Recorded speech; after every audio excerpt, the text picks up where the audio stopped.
I want to welcome you to the Digital Media Licensing Conference. My name is Leslie Hughes. I'm honored to be the president of the Digital Media Licensing Association. DMLA will be celebrating its 70th birthday next year, and this is our 25th international conference.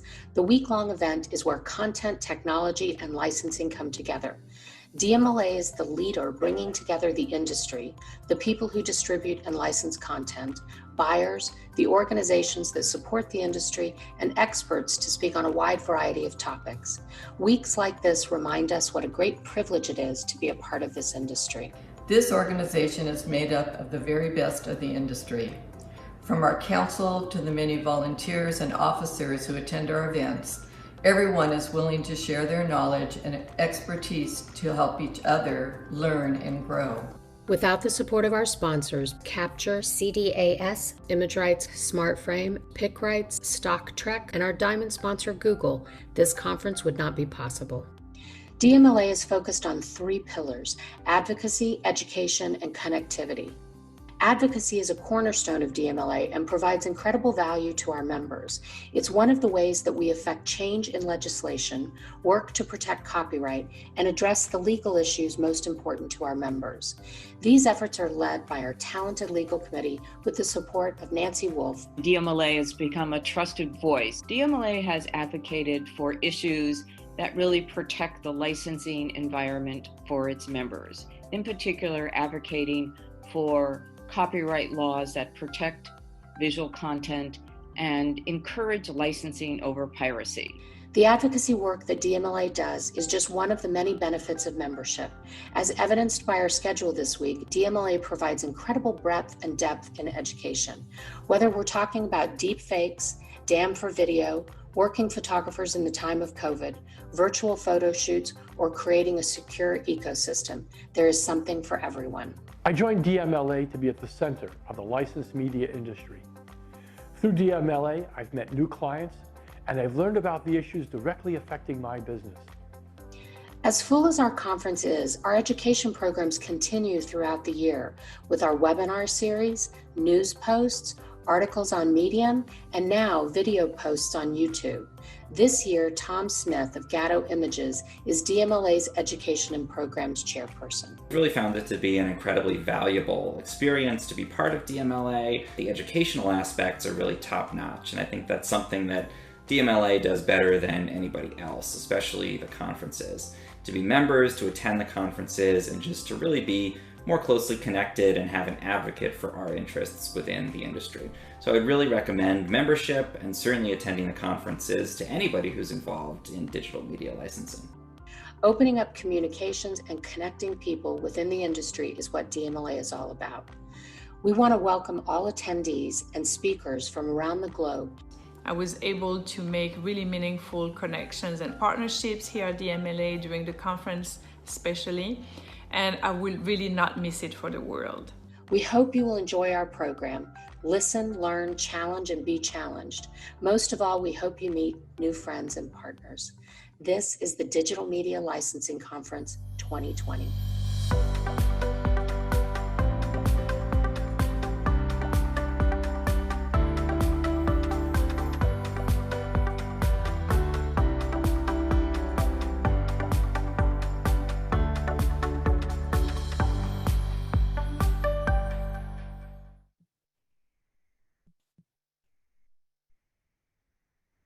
Hi, everyone, and welcome to the Digital Media Licensing Conference.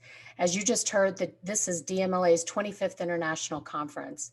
DMLA is the united voice for the digital media licensing industry and exists to make a difference on behalf of our members.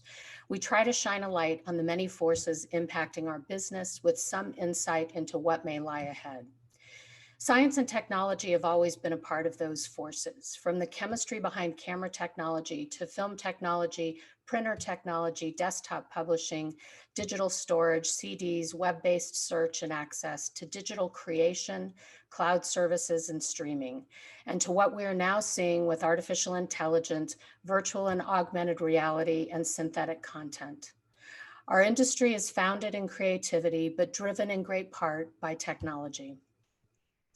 It was the 5th BC when the concept of reflected light illuminating an object passing through a small hole in a dark enclosure could produce an exact but inverted image of that object, the principal idea behind camera technology.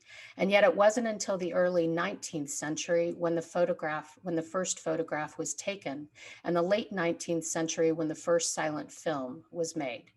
It was another 70 years before a group of 3 stock photo agencies founded DMLA. During those 70 years in the early 20th century, the first widely available camera was manufactured. Color film processing was created. A 35 millimeter camera was created, and the first talkie was made. In 1935, the Associated Press sent its first wire photo of a plane crash. In 1936, Life magazine was first published, and in the late 1940s, Robert Capa and Henri Cartier-Bresson, with other Paris photographers, started Magnum. DMLA was founded in 1951, then as the Picture Archive Council of America, as a way for photo agencies to connect and learn from one another. In the 60s, they began to act as one. The organization took on colliers about licensing rights outside the United States. It was costly and created a rift among the members. The rift was strong enough to cause a falling out. However, a few years later, in the early 70s, the organization reemerged stronger and ready to represent the entire industry at a time when stock photography was coming of age. One major milestone that impacted creators, producers, and agencies was the 1976 Copyright Act, which automatically made the creator the sole owner of the copyright. Also in the late 70s, technology was added again when digital imaging on computers was invented. In the 80s, DMLA began to have annual meetings and expanded to include footage. Many of the advocacy issues were around damaged original transparencies or masters. The organization helped to standardize model and property releases. The Image Bank developed and released the first digital disc for catalog for stills and film. This was a record-sized disc inserted into a 20-pound portable computer that was carried around from office to office. It failed as they were about 10 years too early and 15 pounds too heavy. In 87, the first disposable cameras hit the United States. In 89, Bill Gates got into the industry, founding Interactive Home Systems, which later became Corbis. The 90s brought with them the launch of Photoshop and royalty-free licensing. Photodisc was launched in 1991, almost 30 years ago. Kodak acquired the Image Bank, causing a protest in Washington and an outcry by photographers saying it would be a monopoly. In 94, following the murder trial of Nicole Brown Simpson, there was controversy over an image of O.J. Simpson that was manipulated to be darker than he was in real life. That image appeared on the cover of Time. And Kodak began selling the first consumer-priced digital camera. 95 was a big year. 2 financiers, Mark Getty and Jonathan Klein, founded Getty Images by acquiring Tony Stone. And Bill Gates' Corbis acquired the Bettman Archive. 1995 is also when DMLA held its first international conference. Getty and Corbis then began to consolidate the industry. There was delivery of royalty-free images on CD. Internet access was expanding. In the late 90s, many members were exploring digitally archiving and storing images and using digital search. And DMLA was right there, bringing forward the many challenges and changes that were occurring. The industry was quite divided in the late 90s. The old guard did not like the new models or the shift to digital. Longtime clients would say that they would never give up their light tables, while many of the younger buyers could not understand why anyone was still using analog. In the year 2000, DMLA's international conference had grown to nearly 1,000 people. Digital search was becoming more and more common. Then 9/11 happened and the world changed. For DMLA, the following few years were difficult. Travel declined and few members wanted to fly into New York. The organization faced a near fatal challenge, but survived embezzlement. In 2001, Corbis announced plans to create an underground facility to preserve its historical archives. In 2003, Shutterstock was founded. DMLA expanded its outreach in advocacy and education. The association began to participate in amicus briefs. In 2004, we began work on the Orphan Works legislation, and the organization expanded membership beyond stills in motion to any kind of virtual media. In the last decade, DMLA saw many changes. For one, we rebranded from PACA to the Digital Media Licensing Association. We joined the Copyright Alliance and began advocating on rights of publicity laws. We participated in the US Copyright Office and in congressional hearings on the DMCA. DMLA also launched webinars, expanded to include affiliate members. In 2015, Adobe launched Adobe Stock worldwide alongside Creative Cloud, and Corbis was sold to Visual China Group. In the later part of this past decade, DMLA began to work on the CASE Act and began working with Google on what is now known as the licensable badge. Earlier this year, we merged with Axel, and we're happy to see many of the Axel members at this event. And this summer, we began working with Adobe to determine how we can help with the Content Authenticity Initiative. All of these activities over the past 7 decades illustrate the transformation of an industry. And yet at its core, we're still about creativity, content, and technology.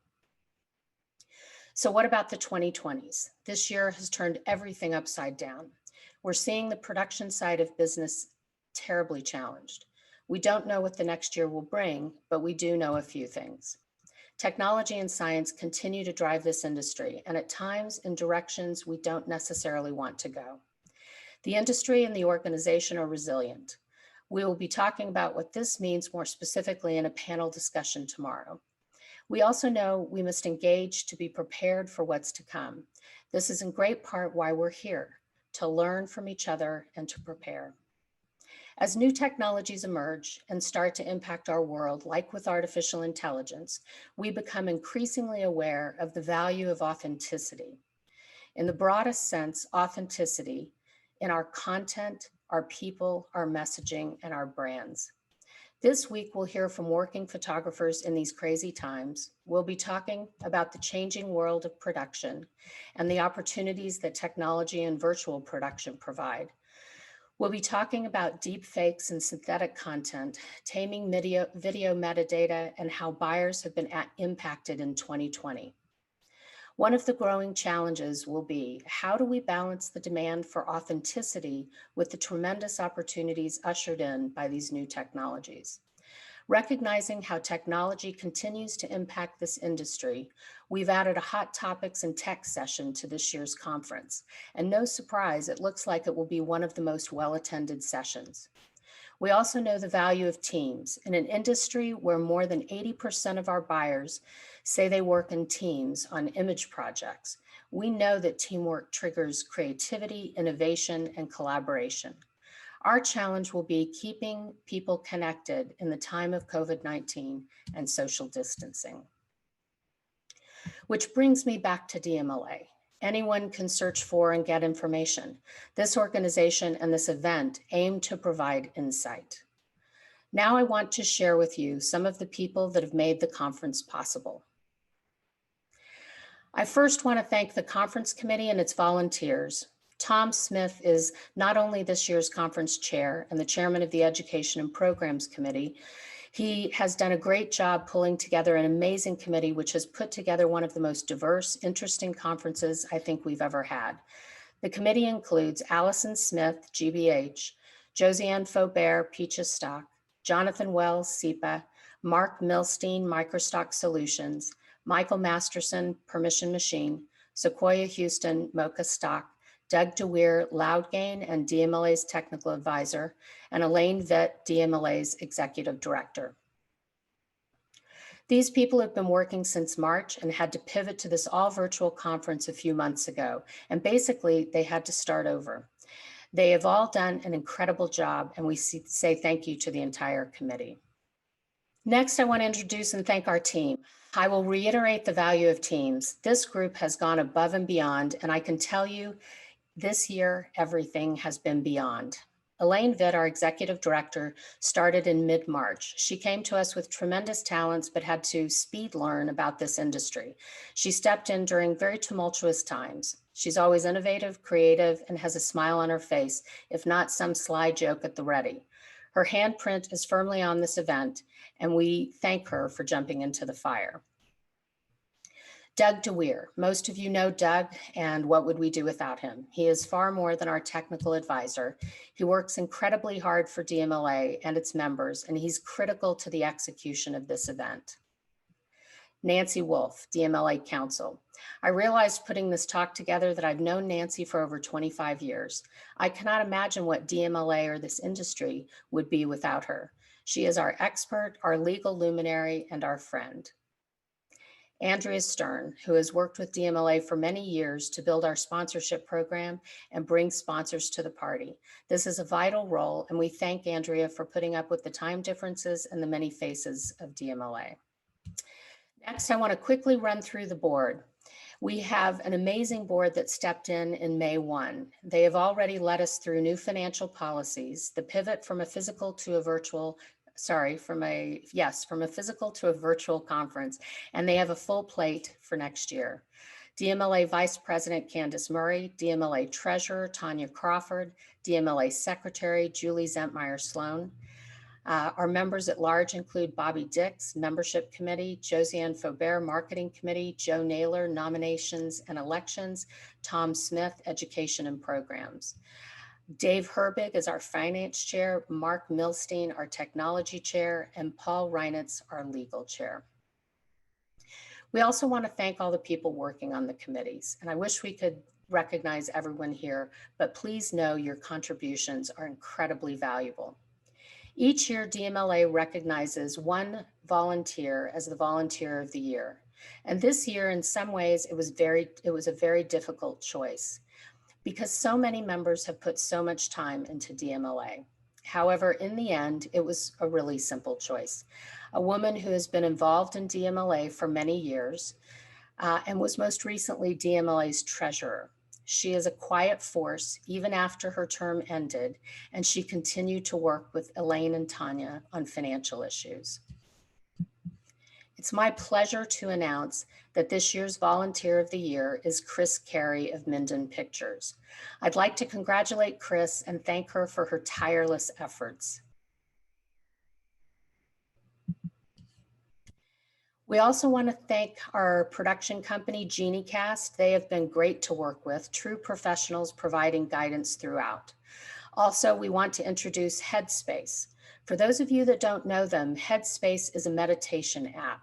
We have partnered with them to provide every participant registered at this conference with a free 4-month subscription. We hope that everyone will find a little peace through meditation. To register for your free subscription, you'll need to click into their virtual lounge, which will take you directly to the DMLA Headspace landing page. I want to thank every person here for supporting DMLA and participating in this first ever virtual conference. You lift up the organization and help us to accomplish great things for our industry. Thanks everyone, and enjoy DMLA's 2020 conference.